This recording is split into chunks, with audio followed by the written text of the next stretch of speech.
제가 생각했을 때 하트 시그널 4가 망한 이유에 대해서 한번 얘기를 해보려고 해요. 우선 제가 생각했을 때 가장 큰 이유는 텀이 너무 길었던 것 같아요. 그러니까 시즌 3에서 4까지 다소 많이 끈 것 같은 느낌이 있었어요. 그래서 어느 정도 사람들 마음속에 핫씨가 남아있었을 때 시즌 4를 했었어야 했다라고 개인적으로 생각합니다.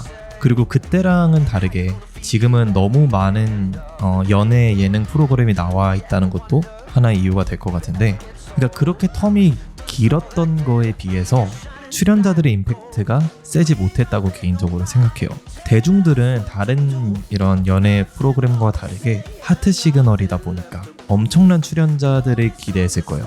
그래서 하시4가 나오기 전에 인스타에서 저는 봤었는데 출연자들의 스펙을 예상하는 그런 이미지 같은 것들도 조금 공유가 됐었거든요. 그만큼 대중들은 조금은 그런 스펙적인 부분, 출연자가 어떠하냐에 대해서 많은 관심이 있었다는 걸 볼 수 있어요. 근데 그런 관심과 다르게 이번에는 좀 그런 부분을 충족시키지 못했다고 생각해요. 어떠한 밈도 있냐면은 여러분들도 보셨을 것 같은데, 조금 이런 고스펙, 비주얼이 좋으신 분들이 나오는 연애 프로그램 같은 경우에 직업을 조금 있어 보이게 표기하는 경우가 있는데, 밈을 보니까 정확하게 기억은 안 나는데 뭐 예를 들어서 카페 알바생이면은 바리스타, 뭐 예를 들어서 영상 제작자면은 디지털 컨텐츠 크리에이터. 그래서 댓글을 보니까 백수는 그럼 나는 하우스 프로텍터네? 라는 이런 밈을 본 적이 있어요. 그래서 대중들은 이렇게 직업을 애써 있어 보이게 포장하는 것을 이미 인지하고 있었고, 그 결과 이번에 사실상 대중들이 놀랄 만한 스펙의 참가자는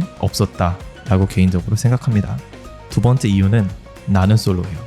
이 나는 솔로라는 프로그램이랑 동시간대에 방송을 하면서 승부를 봤는데, 저는 이게 엄청나게 전략적인 미스였다고 생각을 합니다. 나는 솔로는 시즌 제로 계속 끊임없이 이어가면서 나름대로 되게 두터운 팬층을 보유하고 있었어요. 그런 팬층이 있는 프로그램과 맞붙는데 우리는 원조니까 이길 수 있을 것이다 하고 생각한 게 결과적으로 봤을 때는 큰 오산이었지 않았나 생각을 합니다. 자, 근데 저는 이렇게 망했다고 하는 하트 시그널 4를 봐야 한다고 생각합니다.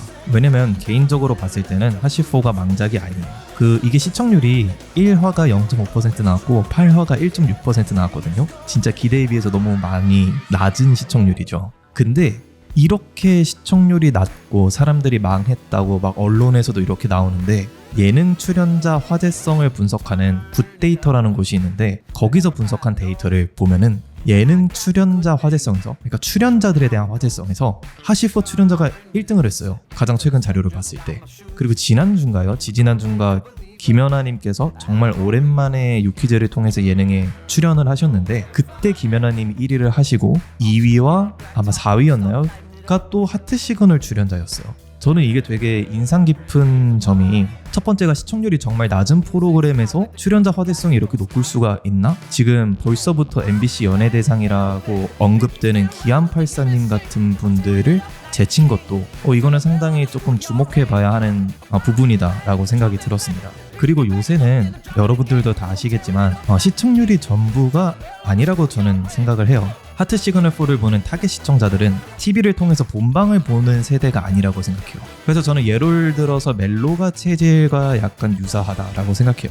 이병헌 감독님께서 만드신 멜로가 체질 같은 경우가 당시에는 되게 흥행하지 못했고 시청률도 상당히 낮았지만, 이게 SNS랑 OTT 서비스를 통해서 드라마계에서 역주행을 한 케이스라고 저는 생각을 하거든요. 근데 지금처럼 이렇게 하트 시그널 4도 시청률은 비록 낮지만 이렇게 출연자 화제성이 높은 것을 봤을 때 다시금 주목받을 수 있지 않을까라는 생각이 들었고요. 그리고 두 번째는 제작진의 역량입니다. 그러니까 지금 하트 시그널이 처음에 그렇게 주목을 받았던 것도 저는 제작진의 역량이 상당히 컸다고 생각해요. 그 세련된 촬영 방법, 편집, 색감, 그리고 음악 사용, 이런 것들을 보면은 하트 시그널이 주는 어떠한 그 감성이 있어요. 근데 이번 하트 시그널에서도 그 감성이 이어집니다. 그러니까 다른 유사 TV에서 나오는 콘텐츠들과 다르게 하트 시그널이 주는 상당히 그런 감각적인 연출 방법이 있다. 그리고 여기서 상당히 큰 몰입을 할 수 있게 하는 것 같고, 촬영 감독들이 있는 카페 커뮤니티에서는 하시4를 보시고 이거 어떤 카메라로 찍은 건지 어떻게 해야 이런 색감을 낼 수 있는 건지에 대해서 질문글이 올라올 정도로 이런 전문가들 사이에서도 되게 해보고 싶은 느낌이라고 알 수가 있죠. 그리고 세 번째 이유로는 서사가 재밌다고 생각합니다. 근데 이런 프로그램 같은 경우에는 그 플롯을 따라가야지 되게 재밌거든요. 나중에 모든 시리즈가 오픈되고 그 다음에 보면은 지금과는 그 재미가 다소 차이가 있을 거라고 생각해요. 각 편마다 스토리를 따라가면서 대체 이 출연자가 지금 무슨 심리지? 궁금하고 막 검색도 해보고 다른 사람들이랑 의견도 공유하고 그 재미가 있다고 봐요. 너무 궁금하잖아요. 근데 시리즈가 다 오픈되면은 사실 바로 알 수 있는 것이기 때문에. 그래서 결론적으로는 다들 망작이라 그러고 언론에서도 하나같이 망했다, 왜 이렇게 됐을까 얘기를 하는데, 저는 이 프로그램을 한번 보기 시작하면 좀 몰입하게 만드는 힘이 있다고 생각합니다. 저도 그랬어요. 저도 사실은 처음 1화를 보기 전에 솔직히 그렇게 기대 안 했어요. 근데 무심코 그냥 1화를 조금 봤는데 저는 개인적으로 너무 몰입해서 제가 너무 좋아하는 감성의 그런 영상이어서 지금은 상당히 되게 재밌게 몰입해서 보고 있습니다. 그렇지만 저는 개인적으로 하시4를 봤을 때 다소 아쉬운 점도 있어요. 1부터 3까지 다 챙겨봤었던 한 명의 시청자 입장으로서 제가 가장 아쉬운 거는 패널들의 역량이에요. 그 중에서도 저는 좀 아쉬운 점이 왜 미미님을 섭외했는지는 다소 의문이 들어요.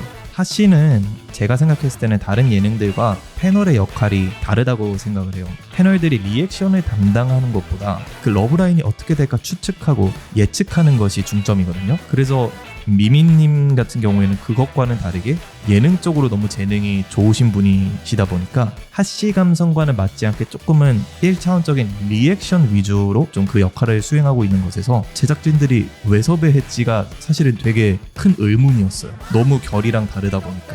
뭐 미미님이 별로다 그런 얘기를 하는 게 아니라 이 프로그램의 결과는 다소 맞지 않지 않나 개인적으로 생각했습니다. 그냥 한 명의 시청자로서의 개인적인 생각이고요. 또 다른 부분으로는 이건 어느 정도 제작진이 패널들한테 언지를 준 것 같은데, 시청자들로부터 좀 평가가 좋지 않은 출연자들을 너무 쉴드 치는 리액션을 해주는데 급급하다는 느낌을 받았어요.